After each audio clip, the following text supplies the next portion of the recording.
छात्रों, आपका पुनः स्वागत है अपने YouTube channel Vivekananda English classes में, जिसमें हम लोग पढ़ रहे थे क्लास 9th की सप्लीमेंट्री रीडर मोमेंट्स का चौथा लेसन, जो कहानी है इन द किंगडम ऑफ फूल्स।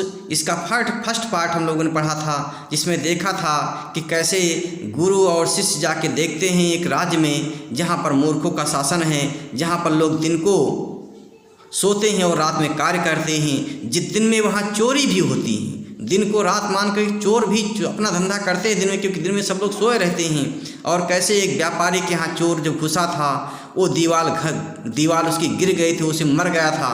फिर उसके भाई ने, चोर के भाई ने जाके राजा के यहाँ अपना न्याय मांगा था, और जो है राजा स्वयं जो है उस मकान मालिक को ही जिम्मेदार ठहरा रहा है, उस वहाँ उसके मरने के लिए उसकी हत्या का आरोप लगा रहा है। और फिर देखते हैं आगे क्या होता है।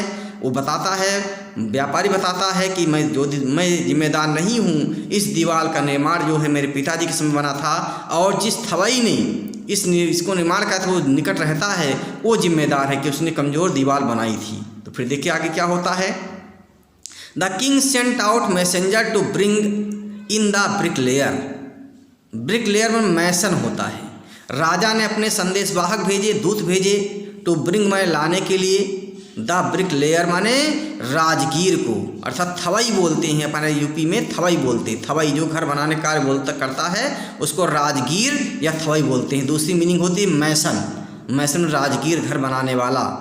तो राजा ने उस राजगीर को बुलवाया अपने दूतों के माध्यम से, who had built the wall, जिसने दीवार को बनाई थी। दे ब्राट हिम, वह पकड़ा करके लाए, टाइड हैंड एंड फुट, उसके हाथ और पैर बांध करके लाए। दूत राजा के गए और उस थवई के, उस राजगीर के जिसने दीवार बनाई थी, उसके हाथ पैर बांध करके ले आए। You there, did you build this man's wall in his father's time? Yes my lord I did. You there, तुम ही हो। डिड यू बिल्ड, जो तुमने बनाई है, क्या तुमने बनाई है, दिस मैंस वॉल, इस आदमी की दीवार, क्या आपने इस व्यापारी की घर की दीवार बनाई थी?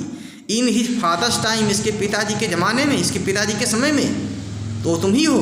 S my lord I did, उसने थवाई ने उत्तर दिया, उस राजगीर ने उत्तर दिया, हाँ मेरे स्वामी, मैंने ही बनाई थी। What kind of A wall is this what you built that you built, तुमने किस प्रकार की दीवार थी? What kind of A wall is this, एक ऐसी दीवार थी, दैट यू बिल्ट, जो तुमने बनाई थी। इट हैज़ फॉलन, ये गिर गई, ऑन ए पुअर मैन, उस गरीब आदमी के ऊपर गिर गई, एंड किल्ड हिम, और उसको मार डाला। ये दीवार जो तुमने बनाई थी, ये गरीब आदमी पर गिर गई, उस गरीब आदमी पर, एंड किल्ड हिम, और उसको मार डाला। यू हैव मर्डर्ड हिम, तुमने उसकी हत्या की है, अर्थात उसकी हत्या की जिम्मेदार तुम ही हो। तुमने कमज़ोर दीवार बनाई इसलिए गिरी है वो, तो हत्या की जिम्मेदार तुम हो। We have to punish you by death, हम आपको मृत्युदंड देंगे। We have to punish you by death, हमें आपको मृत्युदंड देना है। Before the king could order the execution, राजा उसे मौत की सज़ा दे उससे पहले ही, before the king could order the execution, मौत की सज़ा, राजा उसे मौत की सज़ा दे उससे पहले ही, द पुअर ब्रिकलेयर, बेचारा वो राजगीर, प्लीडेड मैंने निवेदन किया, please listen to me before you give me your orders, please listen to me before you give your orders, अपना आदेश दो उससे पहले मेरी बात को सुनो, कृपया मेरी बात को सुनिए। निवेदन किया, कृपया मेरी बात को भी सुन लीजिए। इट इज़ टू, ये सही है, आई बिल्ट दिस वॉल, मैंने ये दीवार बनाई थी तो सही है। And it was no good, ये दीवार अच्छी नहीं थी, ये भी सही है।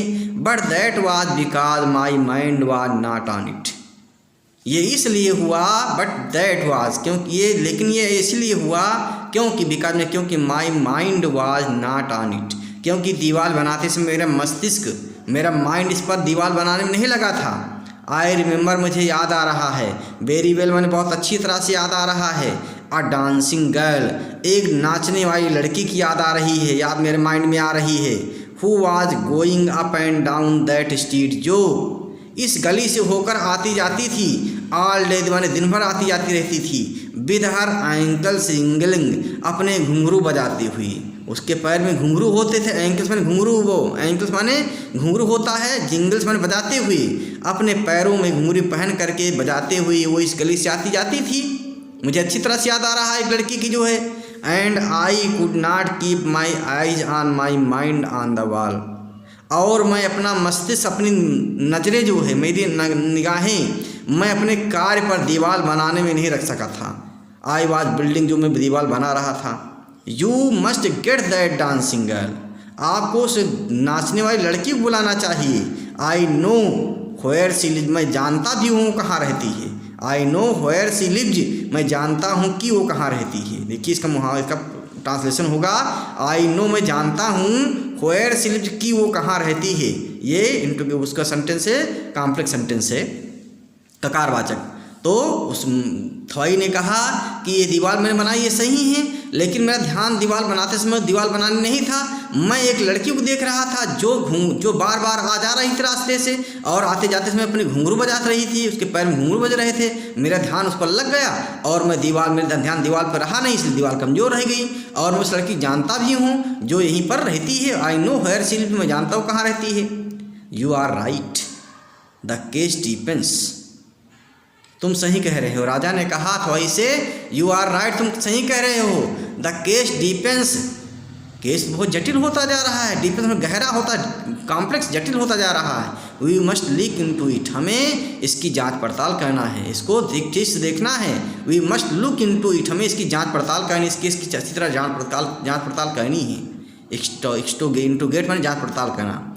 It is not easy to जज सच कॉम्प्लिकेटेड केसेस, ऐसे जटिल मामलों में निर्णय करना आसान नहीं होता है। राजा ने कहा, it is not easy to जज सच कॉम्प्लिकेटेड केसेज, ऐसे मामलों में कॉम्प्लिकेट केस में निर्णय करना आसान नहीं होता है। Let us get that dancer, हमें उस डांसर को बुलाना चाहिए। वेयर यूर सीज, वो कहाँ है। The dancing girl now on old women came trembling to the court, अब लड़की बुलाई गई, लड़की आई। द डांसिंग गर्ल माने वो नाचने वाली लड़की आई। नाउ एन ओल्ड वीमन, जो एक बूढ़ी महिला हो गई थी। Came trembling to the court, अब वो कांपती हुई दरबार को आ गई। Did you walk up and down that street many years ago while this poor man was building a wall, did you see him. Did you walk, राजा ने उस लड़की से महिला से पूछा जो बूढ़ी हो गई थी। अब did you walk up and down that street, क्या तुम इस गली पर आती जाती थी। मैनी ईयर्स एगो, कई साल पहले। वाइल, जब। The poor man was building a wall, जब ये बेचारा आदमी, ये थवाई जो है बिल्डिंग बना रहा था, बिल्डिंग की दीवार बना रहा था, तुम आती जाती थी इस पर। डिड यू सी हिम, क्या तुम इसको देखती थी जो है। एस माई लॉर्ड, हाँ मेरे स्वामी। I remember it very well, मुझे याद है, अच्छी तरह याद है, मैं इस गली से होकर आती जाती थी जो है। So you did walk up and down, अर्थात तुमने जो है यहाँ आई गई थी, इस रास्ते से होकर आई गई थी। So did walk up and down, अर्थात तुम जो है इस रास्ते से होकर आई गई थी। विद योर एंकल्स जिंगलिंग, अपने एंकल्स बजाते हुए, अपने पैरों की घुंघरू बजाते हुए। यू वर यंग, तुम जवान थी। एंड यू डिस्ट्रैक्टेड हिम, तुमने उसको ध्यान बटा दिया, उसका ध्यान, अर्थात तुम जवान थी, देखने में सुंदर थी, और इस थवाई का दिमाग जो है तुम्हारे पर लग गया। यू डिस्ट्रैक्टेड हिम, तुमने उसको ध्यान को बटा दिया, उसके ध्यान को जो है दीवार से हटा दिया। सो ही बिल्ट ए बैड वॉल, इसलिए उसने खराब दीवार बनाई, क्योंकि उसका थवाई या मैसन या राजगीर का दिमाग जो है तुम्हारी सुंदरता पर, तुम्हारे घुंघरू पर लग गया, इसलिए उसने दीवार कमज़ोर बनाई। It has fallen on poor burglar and killed him, और ये दीवार जो है उस बेचारे बर्गलर में सिंधिया चोर, जो सेंध काट कर चोरी करते हैं बर्गलर बोलते हैं, अर्थात दीवार काट के चोरी करने वाले चोरों को बर्गलर बोलते हैं। It has fallen on a poor burglar, और तुम वो दीवार जो है जो तुमने बनाई थी, कमजोर जो उसने बनाई थी दीवार, वो सिंधिया चोर पर गिर गई। एंड किल्ड हिम, और वो मर गया, उसको मार डाला दीवार ने। You have killed an innocent man, और तुमने एक निरपराधी आदमी को मारा है। You have killed an innocent man, तुम एक निरपराधी आदमी को मारा है। You will have to be punished, आपको दंड मिलना चाहिए। You will have to be punished, आपको दंड मिलना चाहिए, मिलेगा। She thought for a minute, उसने 1 सेकेंड सोचा। एंड सेड, मैंने कहा, माय लॉर्ड, मेरे स्वामी, वेट, जरा रुको, I know now why I was walking up and down that street. अब मुझे याद आ गया है। उस नर्तकी ने कहा जो मैं बुढ़ी हो गई थी, माई लॉर्ड मेरे स्वामी, हे महाराज, वेट माने रुको, आई नो मैं जान गया हूँ, मुझे याद आ गया है, नाउ माने अब, why I was walking up and down that street, मैं इस गली से होकर क्यों आती जाती थी बार बार। I had given some gold to the goldsmith to make some jewellery for me, मैंने कुछ सोना दिया था। उस नर्तकी ने कहा I had given some gold to the goldsmith, goldsmith सुनार को, सोने का काम करने गोल्ड स्मिथ बोलते हैं, मैंने सुनार को कुछ सोना दिया था, to make some jewellery for me, अपने लिए कुछ आभूषण बनवाने के लिए, मैंने सुनार को अपने लिए कुछ आभूषण बनवाने के लिए मैंने कुछ सोना दिया था। ही वॉज लेजी स्काउंडल, वो बहुत आलसी दुष्ट था। लेजी माने आलसी अर्थात धीरे से बहुत धीमे काम करने वाला, स्काउंडल में दुष्ट था जो है। He made so many excuses, उसने बहुत से बहाने बताए, एक्सक्यूज माने बहाना। He made so many excuses, said he would give it now and he would give it then and so on and all day, उसने बहुत से बहाने बताए, वो कहता था he would give it now, वो अब दे देगा, and he would give it then, ये तब दे देगा, अब तब करते हुए अर्थात कई दिन लगा दिए, and so on all day, इस प्रकार से पूरे दिन करता रहता था। He made me walk up and down to his house a dozen times, उसने इस गली से हो करके अपने घर को मुझे दर्जनों चक्कर लगवाए। ही made me walk up and down माने इस गली के आने जाने में अपने घर के लिए सैकड़ों दर्जनों चक्कर लगवाए मुझसे, अर्थात मुझे दर्जनों बार उसके घर जाना पड़ा इस गली से होकर के। That was when this bricklayer सामी, यही कारण था कि जब इस राजगीर ने मुझे देखा था।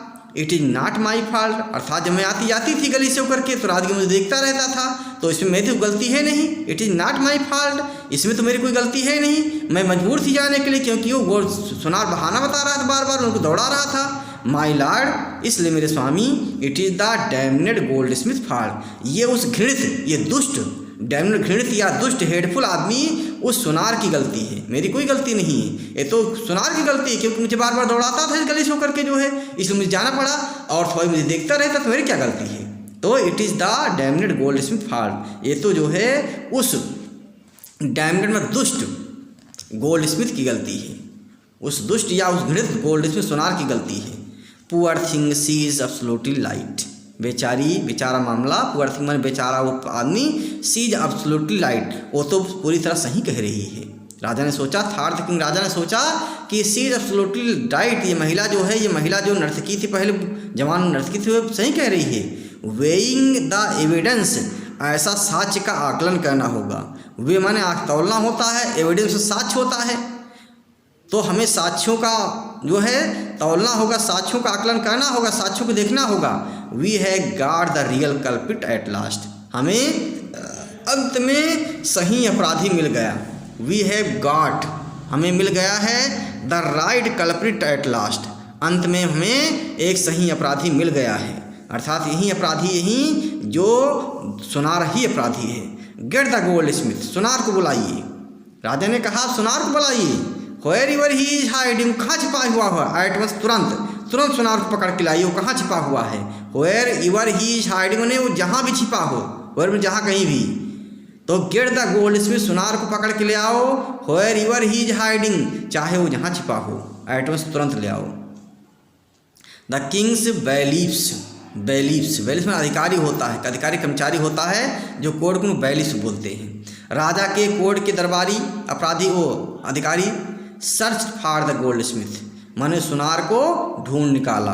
Who was hiding in A corner of the shop, जो अपनी दुकान के कोने में छिपा हुआ था। When he here the accusation against him, जब उस सुनार ने अपने ऊपर लगाया जा रहे इल्ज़ाम को सुना कि उसने मारा है उसको। When he here the accusation against him, जब राजा ने जो है अपने ऊपर जब उस सुनार ने अपने ऊपर लगाया जा रहे इल्ज़ाम को सुना, दोषारोपण को सुना। He had his own story to tell, अब उसे अपनी कहानी बतानी है राजा को कि उसने उसका अपराध क्या है। He had his own story to tell, अब उसे अपनी कहानी बतानी थी। उसने अपनी कहानी क्या बताई उस सुनार ने। माई लॉर्ड ही सेड, उस सुनार ने कहा मेरे स्वामी, मेरे महाराज, I am a poor goldsmith, मैं तो बहुत एक गरीब सुनार हूँ। It is true I made this dancer come many times to my door. It is true मने सही है, I made this dancer come many times to my door, मैंने इस डांसर को, इस नर्तकी को अपने मकान को, अपने घर को कई बार दौड़ाया, कई बार आने के लिए बाध्य किया, कई बार मैंने इसको बुलाना पड़ा, मुझे आने के लिए बाध्य कहना पड़ा। आई गेव हर एक्सक्यूजेज, मैंने उसको बहाने बताता था मैं, बिकॉज क्योंकि I couldn't finish making her jewellery, क्योंकि मैं उसका आभूषण तैयार नहीं कर सका था। Before I finish the rich merchants order, क्योंकि मैं उससे पहले जो है एक धनी व्यापारी का आर्डर का समाप्त करना था, अर्थात आर्डर पर कार्य करना था मुझे जो है। उसने क्या कहा, I gave her excuses because I couldn't finish making her jewellery, मुझे कई बहाने बताने पड़े उसको, कई बार बुलाना पड़ा घर पर उसको जो है। I couldn't finish making her jewellery, मैं उसकी ज्वेलरी तैयार नहीं कर सकता था। Before I finish the rich merchants orders, क्योंकि मुझसे पहले इसकी ज्वेलरी तैयार करने से पहले मुझे एक धनी व्यापारी का आर्डर को पूरा करना था, आर्डर के वायदे को पूरा करना था। They had a wedding coming, उनके यहाँ शादी थी, व्यापारी के यहाँ शादी थी, वो शादी का आर्डर था। एंड दे वुडंट वेट, और व्यापारी तो इंतजार कर नहीं सकता था क्योंकि उसके यहाँ शादी थी। You know how impatient rich man are, आप जानते हैं कि कैसे कितने अधैर्य होते हैं धनी व्यापारी लोग, कितने अधैर्य होते हैं, अर्थात तो नाराज़ हो जाते व्यापारी धनी लोग जो है। इसलिए मुझे उनका आर्डर पूरा करना था, आर्डर पर उनको सामान देना था। You know how impatient men, अधैर्य या धैर्यहीन होते हैं। रिच मैन आर, धनी व्यक्ति कितने धैर्यहीन होते हैं। इसलिए मुझे व्यापारी को जो है आर्डर को पूरा करना था, आर्डर सामान बना के देना था, इसलिए मुझे इस नर्तकी को बार बार दौड़ाना पड़ा अपने घर में। तो इसमें मेरा क्या दोष है। Who is this rich merchant who kept you from finishing this poor women's jewellery, वो धनी व्यापारी कौन है। राजा ने कहा, who is this rich merchant, वो धनी व्यापार कौन है। हु माने जिसने, kept you from finishing this poor women's jewellery, जिसने तुमको इस बेचारी महिला की ज्वेलरी को पूरा करने से रोका था। Made her walk up and down, और उसको दौड़ाया था। विच डिस्ट्रैक्टेड दिस ब्रिकलेयर, जिसने इस मेसन के दिमाग को डिस्ट्रैक्ट किया था, ध्यान जो है बटाया था। विच मेड ये मेस ऑफ दीवार, जिससे इस दीवार को कमज़ोर बनाया था, अर्थात जिससे दीवार जो है कमज़ोर बन पाई थी। Which has now fallen on an innocent man, जो अब एक निरपराधी आदमी पर गिर पड़ी है। एंड किल्ड हिम, और उसे मार डाला है। कैन यू नेम हिम, क्या आप उसको बता सकते हो कौन व्यक्ति है। कैन यू नेम हिम, क्या आप बता सकते हो धनी व्यापारी कौन है। The goldsmith named the merchant, उस सुनार ने जो है मर्चेंट का नाम बताया। And he was none other than the original owner of the house, और वो कोई नहीं दूसरा नहीं था बल्कि वही व्यापारी व्यक्ति था जिसके घर में चोरी हुई थी। इसी ने ही सामान दिया था बनाने के लिए राजा के यहाँ, उसके गोल्ड सुनार के यहाँ, कि मुझे तुरंत सामान चाहिए, तैयार सामान चाहिए। एंड ही वाज नन, और दूसरा कोई नहीं था, other than the original owner of the house, वो उसी घर का मालिक था जिसके यहाँ चोरी हुई थी। हुज वॉल हैड फॉलन, जिसकी दीवार ढह गई थी। Now justice had come full circus, अब तो इस न्याय के लिए पूरा चक्कर लग चुका था। Now justice had come full circle, अब न्याय के लिए पूरा चक्कर पूरा घूम करके न्याय वही स्थान पर आ गया था। अर्थात व्यापारी शुरू हुआ था, व्यापारी दोष लगा था, अंत में व्यापारी ऊपर दोष फिर आ गया, अंत में लास्ट में जो है सर्किल राउंड घूम गया था। किंग राजा ने कहा, सोचा कि अब तो घूम करके पुनः उसे व्यापारी पर ही दोष आ रहा है। बैक टू द मर्चेंट, माने पुनः वापस व्यापारी पर ही दोष आ रहा है। When he was rudely summoned back to the court, पुनः जो है उसको जब उसको असभ्यता मतलब उसके साथ अपमानजनक तरह से तरीके बुलाया गया, रूडली मैंने अपमानजनक तरीके से समन्ड में बुलाया गया। बैक टू द कोर्ट में पुनः जो है उस व्यापारी को जो है अपमानजनक तरीके से बुलाया गया। ही अराइव्ड क्राइंग, वो चिल्लाते हुए पहुँचा। It was not me but my father who order the jewellery, he is dead, I am innocent. तब उसने क्या कहा, व्यापारी ने क्या कहा, इट वाज नॉट मी, ये मैं नहीं था जिसने ऑर्डर दिया बनाने के लिए सामान सुनार को, बट माई फादर, बल्कि मेरे पिताजी थे, हु ऑर्डर द ज्वेलरी, जिन्होंने इस सुनार को आभूषण बनाने के लिए आदेश दिया था और तत्काल मांगा था। ही इज डेड, वो तो मर चुके हैं। आई एम इनोसेंट, मैं तो निरपराधी हूँ, मेरा क्या दोष है? मेरे पिताजी ने आदेश दिया था, बनवाने के लिए बाध्य किया था सुनार को, यहाँ तत्काल दीजिए, तो इसमें मेरा क्या दोष है? It is dead, he is dead, वो मर चुके हैं। आई एम इनोसेंट, मैं तो निरपराधी हूँ, मैं तो निरपराध हूँ। But the king consulted the minister and ruled decisively, लेकिन राजा ने अपने मंत्री से सलाह लिया, कंसल्ट किया मंत्री से, एंड रूल्ड डिसिसिवली, और बहुत जो है डिसीजन लिया, बहुत ध्यानपूर्वक जो है डिसीजन किया, निर्णय किया। इट इज़ टू, ये सही है, your father is true murderer, ये सही है, your father is the true murderer, तुम्हारे पिताजी ही सच्चे इसके हत्यारे हैं। ही इज डेड, वो मर भी चुके हैं। But somebody must be punished in his place, लेकिन किसी न किसी को उसके बदले में दंड मिलना चाहिए। तुम्हारे पिताजी के स्थान पर किसी न किसी को दंड मिलना ही चाहिए। तुम्हारे पिताजी ने अपराध किया था तो उस अपराध के लिए किसी वो तो है नहीं, जिंदा नहीं है, तो किसी न किसी को दंड मिलना ही चाहिए। But somebody must be punished in this his place, उनके स्थान किसी न किसी को दंड मिलना चाहिए। You have inherited everything from this that criminal father of yours, आपने अपने उस अपराधी पिता से सब कुछ प्राप्त किया है, इनहेरिट भी प्राप्त किया है, वंशानुगत प्राप्त किया है, तुमने पूरी प्रॉपर्टी अपने पिता प्राप्त किया है। यू हैव इनहेरिटेड, तुमने प्राप्त किया, वंशानुगत प्राप्त किया है, एवरीथिंग, प्रत्येक चीज को, फ्रॉम दैट क्रिमिनल फादर, उस अपराधी पिता से, ऑफ योर्स, जो तुम्हारा था, तुमने अपने अपराधी पिता से सब कुछ प्राप्त किया है, वंशानुगत प्राप्त कर लिया, जितनी प्रॉपर्टी से प्राप्त किया है। हिज रिचेज एल बेलेज हिज फिंस, तुमने न केवल उनके धन को प्राप्त किया है बल्कि पापों को भी प्राप्त करना है आपको। सिंस माने पाप होता है, जैसा तुमने संपत्ति प्राप्त कर लिया है वो तो खुश तुम जो ले ली, उसके लिए नहीं कह रहे हो कि मेरे पिताजी के मैं नहीं लूँगा, तो अपराध को कौन लेगा? सिंस माने पापों को कौन लेगा? तो हिज रिचेज एज बेलेज हिज रिचेज सिंस, तुमने न केवल धन को बल्कि तुम्हें जो है उनके अपराध मिले, उनके किए हुए पाप भी मिले हैं। सिंस माने पाप होता है। आई न्यू एट वंस, में तुरंत जान गया। Even when I first set your eyes on you, जब मैंने तुमको पहली बार देखा था, तुम्हारे पहली बार दोष लगा था, तभी मैं जान गया था तुम ही अपराधी उसमें हो। That you were at the root of this horrible crime, कि इस भयंकर अपराध की जड़ में तुम ही हो। देखिए राजा ने कहा you were at the root, तुम जड़ में हो, एट दिस हॉरिबल क्राइम, माने इस भयंकर अपराध की जड़ में तुम ही हो और दूसरा नहीं है। यू मस्ट डाई, आपको मरना होगा, मृत्युदंड आपको दिया जाएगा। And he ordered a new stake to be made ready for the execution, और राजा ने आदेश दिया कि नई सूली तैयार किया जाए। स्टेक मैंने सूली होता है जिसकी सहायता से फांसी दी जाती है, तो उसमें जो है स्टेक मैंने सूली। To be made ready for the execution, फांसी के लिए एक नई सूली तैयार किया जाए, एक नई सूली तैयार करने के आदेश दिया। As the servant sharpened the stick, जब नौकरों ने उस सूली को तेज कर रहे थे, शार्पेंड में तेज कर रहे थे, and got ready for the final impaling of the criminal, और अपराधी को, क्रिमिनल को जो है इम्पालिंग करने, सूली पर चढ़ाने के लिए जो है उसको तैयार किया, उस सूली को तैयार किया गया, और नौकरों ने अपराधी को सूली पर चढ़ाने के लिए उस सूली को तेज किया और तैयार किया। It occurred to the minister, तब मंत्री को ऐसा लगा, it occurred to the minister, मंत्री को ऐसा एहसास हुआ, that the rich merchant was somehow too thin to be properly executed on the stick.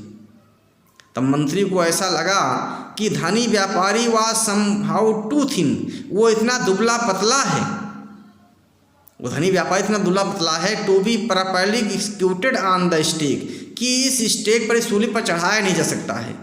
वो इतना दुबला पतला है कि इस सूली से उसको मृत्युदंड नहीं दिया जा सकता है। He appeal to the king's common sense, उसने राजा की सामान्य बुद्धि पर अपील किया, अर्थात राजा से सामान्य बुद्धि प्रयोग करने के लिए अपील किया। The king too worried about, राजा भी इसके लिए दुखी हुआ कि इस सूली पर इसको नहीं चढ़ा सकता है। व्हाट शैल वी डू, तब राजा ने कहा हम लोग क्या करें?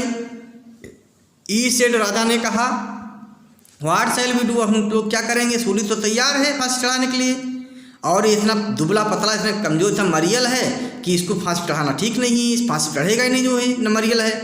ही सेड, राजा ने कहा। When suddenly it struck him, तब अचानक उसके मन में विचार आया, तब राजा के मन में विचार आया that all they needed to do was to find a man fat enough to fit the stick, कि अब आवश्यकता दे व नीडेड टू डू, कि अब उन्हें ये कहने की आवश्यकता है was to find a man, एक ऐसे आदमी को ढूंढ निकालें, फैट इनफ जो काफ़ी मोटा हो, टू फिट द स्टेक जिसको इस स्टेक पर, इस सूली पर ठीक से चढ़ाया जा सके, इस सूली की सहायता से फांसी दी जा सके। एक ऐसे मोटे आदमी की आवश्यकता है जिसे इस सूली पर चढ़ाया जा सके। The servants were immediately sent all over the town, अब नौकरों को जो है तत्काल पूरे शहर में भेजा गया। Now the servants were immediately में तत्काल, इमीडिएटली तत्काल, sent all over the town पूरे कस्बे में भेजे गए। लुकिंग फॉर मैंने तलाश करने के लिए, लुक फॉर तलाश करना, looking for a man who would fit the stake, एक ऐसे मोटे आदमी तलाश करने निकल गए जो उस स्टेक पर, उस सूली पर फिट बैठे। And their eyes fell on the disciple, और उनकी निगाहें जा करके, राजा के नौकर निगाहें जा करके उसी शिष्य पर टिकी, शिष्य पर टिक गई जा करके। हु हैड फैटेंड हिमसेल्फ, जिसने अपने मोटा बना रखा था, मोटा कर लिया था, फॉर मंथ्स महीनों तक, on bananas and rice and wheat and ghee, और जिसने आटा, दाल, चावल और केला, घी, शक्कर सब खा करके बहुत मोटा हो गया था।